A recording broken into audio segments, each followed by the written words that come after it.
Science का एक विषय रहता है कार्बोहाइड्रेट्स। ये भोजन के अपघटक हैं, कंपोनेंट्स ऑफ अ फूड हैं। कार्बोहाइड्रेट्स इसमें आता है, इसमें विटामिन्स आती हैं, आपकी मिनरल्स आते हैं, इसमें वसा आती है, फैट आती है, इसमें प्रोटीन आता है। ये सारी चीज़ें हम डिटेल से समझेंगे। तो हम सबसे पहले कार्बोहाइड्रेट्स को समझते हैं। कार्बोहाइड्रेट्स क्या होता है? कार्बोहाइड्रेट्स, ठीक है, ये जो कुछ भी चीज़ हम खाएंगे वो सारी की सारी चीज़ें जो हैं वो कार्बोहाइड्रेट्स में जो तब्दील हो जाएंगी अंततः, ठीक है। तो कार्बोहाइड्रेट्स को हम यदि केमिस्ट्री की या साइंस की फॉर्म में समझे तो जब किसी भी खाद्य पदार्थ में CHO पाया जाता है, माने कार्बन, हाइड्रोजन और ऑक्सीजन यदि पाया जाता है तो उसको हम कार्बोहाइड्रेट्स कहते हैं। तो जितने भी हम 90% खाते हैं, 99% खाते हैं, उस सब में क्या होता है? कार्बोहाइड्रेट्स होता है, ठीक है। तो कार्बोहाइड्रेट्स की जो रेशो होती है वो होती है 1:2:1। बोलने का मतलब हुआ कि 1 अणु, 2 अणु और 3 पर इसमें 1 अणु, इस तरीके से जो है वो बनती है। फॉर एग्जाम्पल, आपको पता है कि सबसे जो सरलतम और रूप है जो कार्बोहाइड्रेट्स का वो क्या है? ग्लूकोज है। सबसे सरलतम रूप जो है कार्बोहाइड्रेट्स का वो क्या है? ग्लूकोज है। तो ग्लूकोज जो है, ग्लूकोज का सूत्र यदि हम देखेंगे तो C6H12O6। यदि हम इसको काटते हैं 6 1 जा 6, 6 2 जा 12, 6 1 जा 6, तो 1:2:1।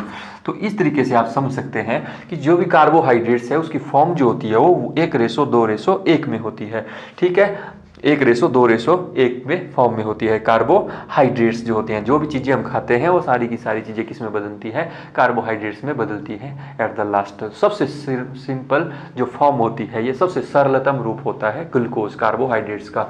तो कार्बोहाइड्रेट्स जो होते हैं वो 3 प्रकार के होते हैं। Number 1 monosaccharides, number 2 disaccharides, number 3 polysaccharides, ठीक है। Number 3 polysaccharides. सैकेराइड्स आपने लिख लेना है साथ में, ठीक है। केमिस्ट्री की भाषा में मोनो होता है अकेला, डाई होता है 2 और पॉली होता है बहुत सारे, ठीक है। साइंस की भाषा में मोनो अकेला होता है, पॉली बहुत सारे होते हैं और डाई होते हैं 2। तो मोनो जो होती है वो, मोनो में क्या आएगा? वो कैसी फॉर्म है? सबसे सिंपलेस्ट फॉर्म है कार्बोहाइड्रेट्स की। कार्बोहाइड्रेट्स की सबसे सिंपलेस्ट फॉर्म क्या है? मोनोसैकेराइड्स है। जब 2 मोनोसैकेराइड्स आपस में मिलते हैं तो डाइसैकेराइड्स बनता है, और जब 2 बहुत सारे मोनोसैकेराइड्स आपस में मिलते हैं तो क्या बनता है आपका? तब आपका पॉलीसैकेराइड्स जो है बनता है। एक एक करके डिटेल में समझेंगे, यहाँ से क्वेश्चन आता है, आपको समझना है। इसमें से सारे एनर्जी देते हैं हमें। पेपर में क्वेश्चन एक पूछा गया था कि सबसे ज़्यादा एनर्जी कौन देता है, तो सबसे ज़्यादा एनर्जी हमारे को पॉलीसैकेराइड्स देगा, क्योंकि उसमें बहुत सारे जो है वो मोनोसैकेराइड्स जो है पाए जाते हैं, इसीलिए, ठीक है। और सबसे सरलतम रूप कौन सा है? मोनोसैकेराइड। और मोनोसैकेराइड में भी एग्जाम्पल पूछेगा तो ग्लूकोज। तो सबसे पहले यदि हम देखते हैं मोनोसैकेराइड्स, मोनोसैकेराइड्स जो होते हैं इसके 3 आपने बिल्कुल पेट एग्जाम्पल जो है याद रखने हैं। सबसे पहला तो मैंने आपको बता दिया ग्लूकोज, क्या बता दिया आपको? ग्लूकोज। दूसरे नंबर पर बता दिया आपको, बता रहा हूँ मैं आपको, फ्रक्टोज। दूसरे नंबर पर क्या हो गया जी? फ्रक्टोज। और तीसरे नंबर पर आ गया आपको ग्लैक्टोज। तीसरे नंबर पर क्या आ गया आपके पास? ग्लैक्टोज। ये 3 जो हैं ये बहुत उदाहरण स्टीक और बहुत ज़्यादा पेपर में पूछे जाते हैं। ये तीनों के तीनों किसके उदाहरण हैं? मोनोसैकेराइड्स के उदाहरण हैं। बोलने का मतलब कि इनके जो सूत्र मिलेंगे आपको वो 1:2:1 की उसमें मिलेंगे, ठीक है। तो ग्लूकोज क्या हो गया? सिंपलेस्ट फॉर्म होगी। अब देखो, यदि मैं ग्लूकोज से ग्लूकोज मिलाऊंगा, ग्लूकोज से फ्रुक्टोज मिलाऊंगा, ग्लूकोज से गैलेक्टोज मिलाऊंगा, तो क्या बन जाएगा? जब 2 आपस में मिलते हैं तो क्या बन जाता है? डाई। तो क्या बन जाएगा? डाइसैकेराइड्स। तो डाइसैकेराइड्स में देखो, ग्लूकोज कहाँ पाया जाता है? आपको पता है, कोई भी चीज़ हम खाएंगे वो ग्लूकोज में बदल जाती है एट लास्ट, ठीक है। और फ्रक्टोज जो होता है फलों में पाया जाता है। किस में पाया जाता है? फ्रक्टोज जो है फलों में पाया जाता है, फ्रक्टोज पाया जाता है। और गैलेक्टोज किस में पाया जाता है? तो दूध दही में पाया जाता है, दूध दही छाछ में पाया जाता है क्या? ग्लैक्टोज, ठीक है। तो दूसरा आता है डाइसैकेराइड्स। क्या आते हैं? डाइसैकेराइड। डाइसैकेराइड मतलब हुआ 2। तो ग्लूकोज को यदि फ्रक्टोज से मिलाया जाएगा तो सुक्रोज बन जाएगा, चीनी बन जाएगी। क्या हो जाएगा? जब ग्लूकोज को हम मिला रहे हैं फ्रक्टोज से तो क्या बन रहा है, सुक्रोज बन रहा है। तो सुक्रोज मतलब चीनी हो गया, गन्ना हो गया, गुड़ हो गया, ठीक है। अब ग्लूकोज को मैं मिला रहा हूं ग्लैक्टोज से, तो क्या बन जाता है, जब ग्लूकोज को हम ग्लैक्टोज से मिलाते हैं तो आपके पास बन जाता है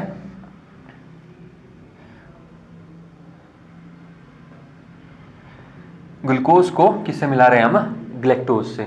ग्लूकोज को ग्लैक्टोज से मिलाते हैं तो बन जाता है लैक्टोज। क्या बन जाएगा ये, लैक्टोज, लैक्टोज बन जाएगा, ठीक है।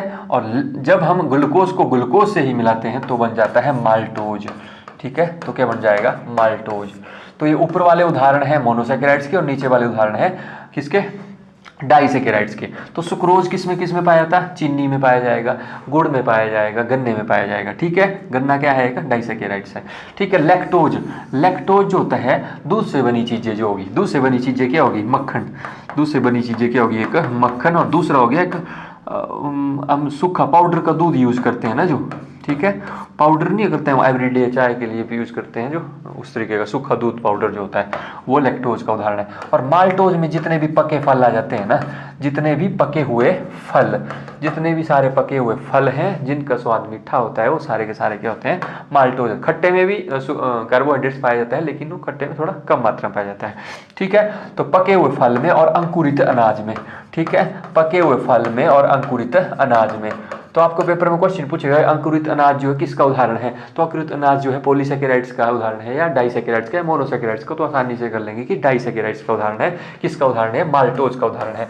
तो बियर जो शराब बनती है, बियर होगी, शराब होगी, वाइन जो होगी वो भी किस कैसे बनती है, माल्टोज के ही द्वारा बन जाती है, ठीक है। विधि होती है जो अलग विधि हम पढ़ेंगे केमिस्ट्री में कि किस किस विधि द्वारा क्या होता है, वो उस विधि द्वारा जो है किण्वन विधि द्वारा जो है शराब बन जाती है, ठीक है। उसके बाद आता है पॉलीसैकेराइड्स। पॉलीसैकेराइड्स में हो जाता है बहुत, पॉलीसैकेराइड्स में क्या हो जाएंगे, बहुत सारे, ठीक है। पॉलीसैकेराइड्स तीसरे नंबर पर आता है जिसमें बहुत सारे मोनोसैकेराइड्स आपस में मिल जाते हैं तो क्या बना देते हैं वो पॉलीसैकेराइड्स। पॉलीसैकेराइड्स का जो उदाहरण आ जाता है आपके पास, सबसे पहला और इंपॉर्टेंट उदाहरण आता है स्टार्च। स्टार्च को हिंदी में बोलते हैं बच्चे मंड, और या इसको बोलते हैं चोकर। क्या बोलते हैं इसको, चोकर, जोकर नहीं चोकर, ठीक है। चोकर से आप समझ जाएंगे कि चोकर जो है गांव के बच्चे जो है एकदम समझ जाएंगे। चोकर, चोकर किसको डालते हैं, भैंसों को या पशुओं को चारे के लिए डालते हैं कि अच्छा दूध देगी गाय के लिए या भैंस के लिए, ठीक है। तो चोकर जो है मंड या स्टार्च, वो काय की बनी होती है बच्चे। तो स्टार्च जो है वो एक हिसाब से आप समझ लो कि स्टार्च जो होता है वो बाहरी फॉर्म होती है किसी भी अनाज के आवरण की। जैसे यदि मक्की है आजकल, तो मक्की का जो दाना है, बाहर का दाना एक लेते हैं, उसके बाहरी आवरण निकाल देते हैं, उसका जो थोड़ा हल्का हल्का रेडिश जो है उसको निकाल देंगे, दैट इज द स्टार्च। चने का बाहरी वाला छिलका उतार देंगे, दैट इज द स्टार्च। बादाम का बाहरी छिलका उतार देंगे, दैट इज द स्टार्च, ठीक है। गेहूं का बाहरी वाला, गेहूं ये सबसे बेस्ट एग्जांपल आ गया आपका। यदि हम हिमाचल में सीरा बनाते हैं, एक अभी पता नहीं मैक्सिमम बनाते होंगे गाँव में, सीरा जो होता है क्या करते थे हम, गेहूं को क्या करते थे, उसको भिगो देते थे 2-3 दिन के लिए, ठीक है। अब 2-3 दिन के बाद क्या होगा, गेहूं का जो व्हाइट वाला हिस्सा होगा अंदर वाला, वो क्या हो जाएगा, नीचे और बैठ जाएगा, और जो उसका बाहरी आवरण है ऊपर ऊपर आ जाएगा। जो बाहरी आवरण, जो उसका सुनहरा आवरण बाहर आया है, उसको क्या कहेंगे हम, उसको बोलेंगे स्टार्च। क्या बोलते हैं उसको, स्टार्च। स्टार्च का पाचन जो है आसानी से हमारे शरीर में जो नहीं होता है। हमारे मुख में एक टाइलिन नामक लार होती है जिसको एंजाइम कहते हैं। टाइलिन नामक जो लार है एंजाइम से बनी होती है, उसको वो क्या करती है, हमारे मुख में स्टार्च का पाचन करती है। यदि स्टार्च सीधा पेट में चला जाता है तो पेट में जो है हमारा एमाइलेज नामक जो एक एंजाइम है वो क्या कर देता है, इसको पचा देता है, ठीक है। क्या करता है, इसको पचा देता है, ठीक है। उसके बाद आता है स्टार्च के बाद आ गया आपके पास सेलुलोज। सेलुलोज जो होते हैं, सेलुलोज क्यों इंपॉर्टेंट है बच्चे, बहुत ज़्यादा पेपर में आता है पेपर, ठीक है। सेलुलोज जो होता है वो लकड़ी में पाया जाता है, और लकड़ी के क्या बनते हैं इसमें, कागज़, कागज बनते हैं जो, ठीक है। कागज काय का बनता है, सेलुलोज का बनता है, ठीक है। क्या हमारा शरीर सेलुलोज पचा सकता है, नहीं, हमारा शरीर जो है भारी मात्रा में सेलुलोज को नहीं पचा सकता है, ठीक है। कौन पचा सकता है इसको, पेड़, पशु, ठीक है। जो डंगर होंगे हमारे, पशु जो होंगे वो क्या कर देंगे, इसको पचा देते हैं आसानी से। इसलिए आप देखे होंगे कि भाड़ा खाएगी भैंस जो है वो क्या कर लेगी, वो जितना भी चारे का भाड़ा है वो सारा घास जो है खा सकती है आसानी से, क्योंकि वो सेलुलोज को पचा सकती है, ठीक है। सेलुलोज का यूज़ कहाँ होता है, पेपर में क्वेश्चन क्या आएगा आपको कि क्वेश्चन, एक पेपर में क्वेश्चन आता है कि पुरानी किताब में एक सफ़ेद कागज़ बहुत ब्राउन रंग का हो गया, भूरे रंग का हो गया। अब इस कागज़ में किसका क्षय हो रहा है, ठीक है, किस चीज़ की कमी हो रही है, तो सेलुलोज जो है इसका ख़त्म हो रहा है धीरे धीरे। क्या हो रहा है इसका ख़त्म, सेलुलोज जो ख़त्म हो रहा है। या आपको बोलेंगे जैसे कि नोट होते हैं हमारे, जो नया नोट होता है बिल्कुल दिखने को अच्छा लगता है, लेकिन पुराना जो नोट होता है वो थोड़ा सा क्या हो जाता है, ऐसी स्थिति बन जाती है कि फट गया है या थोड़ा सा उसमें ब्राउन सा रंग आ जाता है। तो ब्राउन सा रंग जो आ जाता है नोट्स में, वो सेलुलोज की क्या हो जाती है, वो कमी हो जाती है, ठीक है। तो सेलुलोज जो होता है, जो हमारे रफ पेज, आप सबसे बेस्ट एग्जांपल है, आप एक रफ कॉपी होगी तो रफ कॉपी का जो ब्राउन पेज होगा वो सेलुलोज घटिया क्वालिटी का है। अब आपकी शादी की जो एल्बम है उसका जो आप फोटो देखेंगे, उसमें जो आप पलटेंगे पन्ना, तो पन्ना क्या होगा, भारी होगा, माने उसमें बहुत अच्छी क्वालिटी का सेलुलोज है। तो सेलुलोज की ये क्वालिटीज़ हैं, ठीक है। उसके बाद आता है सेलुलोज के बाद काइटिन। क्या होता है तीसरा, काइटिन।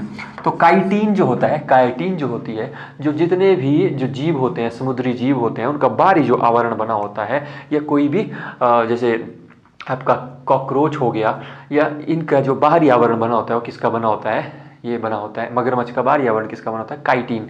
ये किसका बना होता है, ये काइटिन का जो है बना होता है। इसीलिए जब हम मछली खाते हैं, कोई खाता है नॉनवेज खाता हो तो मछली खाते हैं, तो मछली जो उसका जो चमकीला भाग है उसको साफ किया जाता है। जो चमकीला भाग बाहर जाता है उसको हम क्या बोलते हैं, काइटिन कहते हैं, ठीक है। काइटिन भी हम आसानी से वो पचा नहीं सकते हैं, ठीक है। काइटिन कौन पचा सकता है, तो जो भी हमारे पक्षी हैं वो क्या कर सकते हैं, इसको काइटिन को आसानी से जो है पचा सकते हैं, ठीक है। तो ये है इसके कार्बोहाइड्रेट्स के 3 रूप, ठीक है। कार्बोहाइड्रेट्स के 3 रूप। सबसे जो जटिल प्रक्रिया है वो कौन सी है, वो है आपकी पॉलीसेकेराइड्स, क्योंकि इसमें बहुत सारे मोनोसेकेराइड्स मिलते हैं। मोनोसेकेराइड्स में ग्लूकोज हो गया आपका, उसके बाद फ्रक्टोज हो गया आपका, ग्लैक्टोज हो गया, सुक्रोज में क्या होगा, लैक्टोज में क्या होगा, माल्टोज में क्या होगा। आसानी से आपने लिख लेना है इनको और याद रखना है, इससे एग्जाम में आपको कमी नहीं आएगी, आसानी से आप क्वेश्चन जो है टैकल कर लेंगे। 1 ग्राम जो कार्बोहाइड्रेट्स होता है, कि 1 ग्राम कार्बोहाइड्रेट्स में जो होता है वो कितना, 4.2 किलो कैलोरी होती है, ठीक है। 4.2 किलो कैलोरी होती है। जब कार्बोहाइड्रेट्स आपके शरीर में संचित फॉर्म में आ जाए, मतलब स्टोर होने लग जाए, तो समझ लो आपके शरीर में क्या बढ़ने लग जाता है, फैट बढ़ने लग जाता है। फैट की क्या डेफिनेशन होती है, वसा जिसको हम बोलते हैं हिंदी में, तो वसा की क्या परिभाषा होती है, जब कार्बोहाइड्रेट्स आपके शरीर में संचित फॉर्म में ये स्टोर हो जाता है तो उसे हम वसा कहते हैं। और सबसे पहले पेट में जो है वसा जमा होना शुरू हो जाता है, ठीक है। तो कार्बोहाइड्रेट्स जो है वो इंस्टेंट एनर्जी देता है हमारे को, ठीक है। यदि उस एनर्जी को हमने क्या नहीं किया, खाते रहे, लेकिन हमने कोई भी कार्य व्यायाम या चल फिरते नहीं है, तो हम क्या हो जाएंगे, हमारे वसा जो है, फैट जो है बढ़ जाएगा, ठीक है। क्या हो जाएगा, फैट जो है बढ़ जाएगा। तो कार्बोहाइड्रेट्स की कमी से क्या होता है हमारे को, कार्बोहाइड्रेट्स की जो कमी है हमारे शरीर की वृद्धि को क्या कर देती है, रोक देती है। क्या कर देती है, थोड़ी वृद्धि जो है वो रोक देती है, या आपको सुस्ती देगी। क्या देगी, आपको सुस्ती देगी, ठीक है। ये हो गया आपका कार्बोहाइड्रेट्स। क्या हो गया है, कार्बोहाइड्रेट्स। इसके बाद आता है प्रोटीन। क्या आता है उसके बाद हमारे पास प्रोटीन। जब हम कार्बोहाइड्रेट्स में नाइट्रोजन को ऐड करते हैं, जब कार्बोहाइड्रेट्स में नाइट्रोजन को ऐड करते हैं साइंस की फॉर्म में, तो उसको हम बोलते हैं प्रोटीन। क्या बोलते हैं उसको, प्रोटीन। यदि मैं यहाँ लिखता हूँ C+H+O+N, तो it means it is a protein. ये क्या है, प्रोटीन है। कार्बन, हाइड्रोजन, ऑक्सीजन और नाइट्रोजन जब जुड़ जाता है तो क्या बनता है, प्रोटीन बनता है। क्वेश्चन आता है कौन सा भोजन का अपघटक होता है जो नाइट्रोजन युक्त होता है। ऑप्शन आएगा उसमें मिनरल्स आएगा, उसमें ऑप्शन आएगा वसा आएगा, कार्बोहाइड्रेट्स आएगा या प्रोटीन आएगा। तो आपने आंसर क्या करना है, प्रोटीन। प्रोटीन क्या है, नाइट्रोजन युक्त है। नाइट्रोजन जिसमें पाई जाती है वो कौन सा भोजन का अपव्यय है, भोजन का कंपोनेंट है, कंपोनेंट ऑफ फूड, वो है प्रोटीन, ठीक है। प्रोटीन में कार्बोहाइड्रेट्स में जब नाइट्रोजन जुड़ जाता है तो क्या होता है, प्रोटीन बनता है। दालों में सबसे ज्यादा जो होता है वो पाया जाता है। एक और क्वेश्चन यहां से आपका क्लियर हो जाएगा। एक नाइट्रोजन फिक्सर होता है, ठीक है। नाइट्रोजन फिक्सर किस में होता है, ये दाल के पौधों में, ठीक है। उड़द या दालों के पौधों में जो होता है ये नाइट्रोजन फिक्सर होता है। जड़ों से, मिट्टी से वो क्या लेती है, जमीन से, और नाइट्रोजन लेता है। और नाइट्रोजन फिक्सर एक प्रोसेस होता है जिससे वो दालों में आ जाता है नाइट्रोजन, और हमारे शरीर तक जो है आसानी से पहुंच जाता है, ठीक है। इसलिए दालों में सबसे ज़्यादा क्या होता है, नाइट्रोजन होता है। तो नाइट्रोजन फिक्सर से क्या याद रखेंगे आप, क्वेश्चन आएगा आपको पेपर में कि जिन भी पौधों में नाइट्रोजन फिक्सर होता है वह होते हैं प्रोटीन से युक्त, प्रोटीन से युक्त। मैक्सिमम किस में होता है, दालों में, और किस में होता है ये, सोयाबीन में। किस में भी होता है ये, सोयाबीन में हो गया, ठीक है। पनीर में हो जाता है, मक्खन में हो जाता है, मांस में हो जाता है, ये अलग अलग जो ये सभी चीज़ों में जो होता है हो जाता है, पाया जाता है, ठीक है। तो प्रोटीन जो होता है ये, इसको पचाना बड़ा मुश्किल होता है, प्रोटीन को पचाना जो है वो बड़ा मुश्किल होता है, ठीक है। मैं आपको एग्जाम पॉइंट ऑफ व्यू से यहाँ समझाऊंगा। तो 3 चीज़ें आपने याद रखनी है, TAL, ये मैंने आपको सिर्फ याद रखने के लिए। ताल, क्या बताया मैंने आपको, ताल, ये एंजाइम्स हैं। ये क्या है हमारे शरीर में, एंजाइम्स हैं। तो ये एंजाइम्स जो है क्या क्या पचाते हैं हमारे शरीर में, उसको बताते हैं। तो ये एक तो हो गया ट्रिप्सिन, कौन सा हो गया, ट्रिप्सिन नामक एंजाइम हो गया। दूसरा हो गया इमाइलेज नामक, इमाइलेज, ये भी क्या है, ये क्या है, एक ये भी एंजाइम है। और ये हो गया लाइपेज, ये क्या हो गया, लाइपेज। ये तीनों के तीनों क्या है, ये तीनों के तीनों एक एंजाइम है। और ये पैनक्रियाज इनको सेक्रेट करती है, पैनक्रियाज इनका जो है आपका अग्नाशय जो है इनका स्रावण करती है, ठीक है। तो मतलब बोलने का मतलब है कि ये अग्नाशय में बनते हैं, पैनक्रियाज जो है पैनक्रियाज में बनते हैं ये, ठीक है। तो ट्रिप्सिन जो होता है, ये ट्रिप्सिन क्या करता है, एमाइलेज क्या करता है, और लाइपेज जो है वो क्या करता है, ये चीज़ें आपको पता होनी चाहिए। जैसे मैंने आपको बताया कि ट्रिप्सिन जो ये जो मुख में स्टार्च का पाचन होता है, हमारे मुंह में स्टार्च का पाचन होता है, एक लार होती है, उस लार का नाम है टाइलिन नामक लार। टाइलिन नामक लार जो है स्टार्च का पाचन करती है हमारे मुख में किसका पाचन करती है, वो स्टार्च का पाचन करती है। ठीक इसी तरह जब ये भोजन हमारा पेट में जाएगा तो क्या हो जाएगा, वो पाचन करेगी, और चीज़ों का भी क्या करेगी, वो पाचन करेगी, ठीक है। तो क्या क्या करती है, लाइपेज जो होती है वो वसा को पचाने के काम आती है, ठीक है। लाइपेज किसको पचाने के काम आती है, वो वसा को पचाने के काम आती है। और इमाइलेज जो है वो जटिल कार्बोहाइड्रेट्स को सरल कार्बोहाइड्रेट्स में बदल देती है, ठीक है। इमाइलेज जो होती है वो ये जटिल कार्बोहाइड्रेट्स, अभी मैं ऐसा पेपर में लिख रहा है कि जटिल कार्बोहाइड्रेट्स, और ये किसका पाचन करती है, वसा का पाचन करती है। और ये क्या बच गया आपके पास, ट्रिप्सिन किसका पाचन करती है, प्रोटीन का पाचन करती है, ठीक है। ट्रिप्सिन किसका पाचन करती है, प्रोटीन का, पहले तो ये याद रखना है। तो जटिल कार्बोहाइड्रेट्स दे दिया पेपर में एक बार कि हमारे शरीर में ट्रिप्स जो लार है या एंजाइम है, कौन सा एंजाइम जो है जटिल कार्बोहाइड्रेट्स को पचाता है। जटिल कार्बोहाइड्रेट्स का मतलब क्या हो गया, जटिल का मतलब हो गया पॉलीसेकेराइड्स। पॉलीसेकेराइड्स में क्या आते हैं, काइटिन हो गया, स्टार्च हो गया, और आपका सेलुलोज हो गया। तो यहाँ पर आपके पास स्टार्च भी आ सकता है। स्टार्च मैंने आपको बताया कि स्टार्च जो है, स्टार्च का पाचन हमारे शरीर में 2 जगह होता है, एक तो मुख में और दूसरा पेट में, ठीक है। मुख में करती है टाइलिन नामक लार, और एमाइलेज जो होती है वो पेट में होती है। स्टार्च का वो क्या करती है, पाचन करती है, ठीक है। हम स्टार्च खाते हैं क्या, हाँ हम स्टार्च खाते हैं। जैसे हम गेहूं जो खाते हैं, तो गेहूं का क्या करते हैं, हम गेहूं का आटा पीसेंगे तो उसमें तो सुनहरा रंग तो निकालेंगे नहीं उसका, जैसे हमने सीरे में निकाल दिया था। तो क्या करते थे उसको, हम क्या करेंगे, वो पीसेंगे और वो खाएंगे। तो हमारे मुख में यदि आप अकेली चपाती खाएंगे, यदि चपाती अकेली खाएंगे तो क्या होता है, हमारे मुख में वो आसानी से पचती नहीं है, उसको चबाना पड़ता है, फिर जाके वो पेट में जाएगी, ठीक है। तो मतलब वो स्टार्च का पाचन अच्छी तरह से मुंह में नहीं होता है, क्योंकि टाइलिन नामक जो लार है वो कुछ जैसे उसके साथ आप सब्जी खाएंगे तब वो आसानी से कर जाएगी, ठीक है। लेकिन यदि मुख में जो स्टार्च बच जाता है, जिसका पाचन नहीं होता है, वो कहाँ होता है, उसका पेट में होता है। पेट में कौन सा एंजाइम करता है, इमाइलेज। और इमाइलेज जो एंजाइम वो कहाँ बनता है, पैनक्रियाज में बनता है। ये तीनों जो है टाल से याद रखेंगे, इंपॉर्टेंट है। बहुत सारे जो है इस तरह के एंजाइम है, लेकिन ये इंपॉर्टेंट है, इसलिए मैंने आपको ये जो है अलग से ये बता दिया है, ठीक है।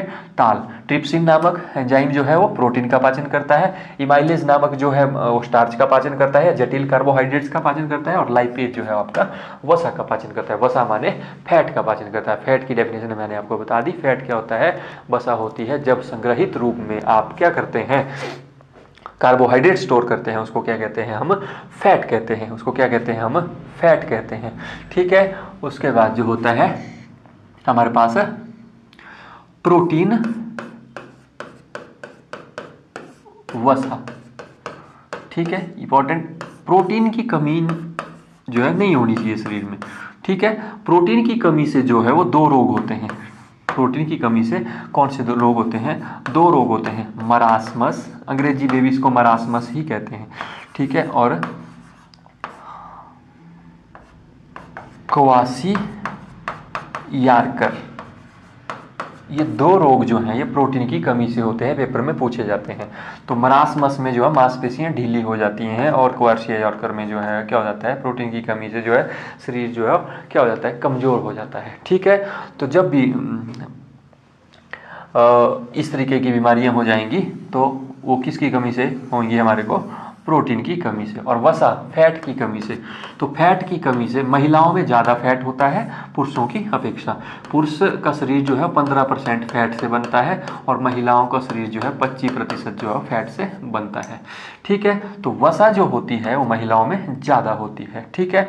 और वसा जो क्या करती है, वो सुंदरता को वो क्या करती है, सुंदरता बढ़ाती है, ठीक है। फैट जो है, फैट का होना अति आवश्यकता है। फैट ज़्यादा नहीं होना चाहिए, फैट जो है व्यस्क जीवन में जरूरी है, फैट का होना जरूरी है, ठीक है। फैट से क्या होगा, आपकी त्वचा से संबंधित जो आपके रोग कम होंगे, ठीक है। यदि आपकी फैट ठीक है तो त्वचा से संबंधित जो स्किन डिजीज है वो आपको, एक्जिमा जैसी बीमारियां जो है वो कम होंगी, ठीक है। और रूखापन भी आपका कम होगा। यदि वसा की आपके शरीर में कमी हो जाती है, कार्बोहाइड्रेट्स की आपके शरीर में कमी हो जाती है, कार्बोहाइड्रेट और वसा की दोनों की आपके शरीर में कमी हो जाती है, तो आपके बाल झड़ सकते हैं, ठीक है। आपकी त्वचा जो है वो रूखी हो सकती है, ठीक है। इस तरीके से वो आपके इसमें बीमारियां हो सकती हैं आपको, ठीक है। इतना आपको समझ आ गया होगा। ये कार्बोहाइड्रेट्स हो गया, और ये हो गया आपका वसा और प्रोटीन, आपको समझ आ गया होगा, ठीक है। तो आपको एक चीज़ और ध्यान रखनी है, वनडे एग्जाम में पूछा जाता है कि जो एक ग्लूकोज है, एक जो ग्लूकोज है वो 38 ATP से मिलकर बनता है। 38 ATP, एडिनोसिन ट्राईफॉस्फेट। इसकी फुल फॉर्म भी पेपर में पूछ लेता है, तो आपने ध्यान रखना है, लिख देनी है एडिनोसिन ट्राईफॉस्फेट जो है, ठीक है। और आपका जो 20 अमीनो अम्ल से 20 अमीनो अम्ल 20 अमीनो एसिड अम्ल से हमारा बनता है एक प्रोटीन। क्या बनता है हमारा? एक प्रोटीन। एक प्रोटीन कितना बनता है? 20 अमीनो अम्ल से, 20 अमीनो एसिड से। वनडे एग्जाम में सीधे सीधे पूछे जाने वाले क्वेश्चन है, ठीक है। और ये जो 20 अमीनो अम्ल होते हैं, ये 10 अमीनो अम्ल पाए जाते हैं शरीर में ही, और 10 को हम प्राप्त करते हैं भोजन से। तो हमारे शरीर में मुख्यतः रहते हैं 10 अमीनो अम्ल, और 10 अमीनो अम्ल हम कहाँ से लेते हैं? भोजन से वो लेते हैं, ठीक है। ये भी आपने वनडे एग्जाम में यहाँ से क्वेश्चन जो है बहुत बार ज़्यादा बार जो है पूछ लिया जाता है, तो आपने ये बिल्कुल से ध्यान में रखना है, ठीक है। उसके बाद विटामिन्स चैप्टर में आपको बड़े डिटेल से पढ़ाऊंगा अगली कक्षा में, लेकिन यहाँ वसा में वसा पढ़ाया मैंने आपको, तो वसा में ध्यान रखना है आपको। फैट में जो है, फैट 2 प्रकार के होते हैं, सैचुरेटेड अनसैचुरेटेड। इतना डिटेल में आपको पेपर में नहीं आता है, ठीक है। तो वसा जो होती है, वसा में घुलनशील जो विटामिन होती है, और पानी में जो घुलनशील विटामिन होती है, वहाँ से पेपर में क्वेश्चन पूछ लिया जाता है। विटामिन्स जो होती हैं वो अलग से चैप्टर है, उसको हम पढ़ेंगे। A B C D E और K, ये विटामिन्स हैं, ठीक है। विटामिन्स H भी है एक, मतलब अलग कॉम्प्लिकेटेड केस है वो, ठीक है। तो पानी में जो घुलनशील जो विटामिन है वो B और C है, और जो B और बाकी जो बच गई A D E K, वो किस में है? ये A D E K ये किस में है? ये वसा में घुलनशील विटामिन्स हैं, ठीक है। वसा में घुलनशील विटामिन्स कौन सी हैं, और पानी में घुलनशील विटामिन कौन सी है, ठीक है। तो यहाँ से ऐसे भी रख सकते हैं, यहाँ था WBC, ठीक है। वाटर में BC है, और वसा में कीड़ा KEDA, ठीक है। कीड़ा, कीड़ा से याद रख देंगे आप। वसा में घुलनशील विटामिन, और पानी में घुलनशील विटामिन जो है ये भी चीज़ें आपने याद में रखनी है बिल्कुल अच्छे तरीके से। ये वनडे एग्जामों में ये आने वाली चीज़ें, इनको बार बार थोड़ा सा आप पढ़ेंगे तो आपको क्या हो जाएगा, आसानी से वो याद रखने को आसानी हो जाएगी, ठीक है। तो ये थी आपका ये चैप्टर, यहाँ तक आपको समझ आ गया होगा मैं आशा करता हूँ। और अगली क्लास में मैं आपको विटामिन्स के बारे में पढ़ाऊँगा, खनिज पदार्थों के बारे में पढ़ाऊँगा। ये सारी चीज़ें बड़ी जो भी इसमें और बच जाएगी चीज़ें, उनको अगली क्लास में हम आसानी से कर लेंगे। Thank you so much.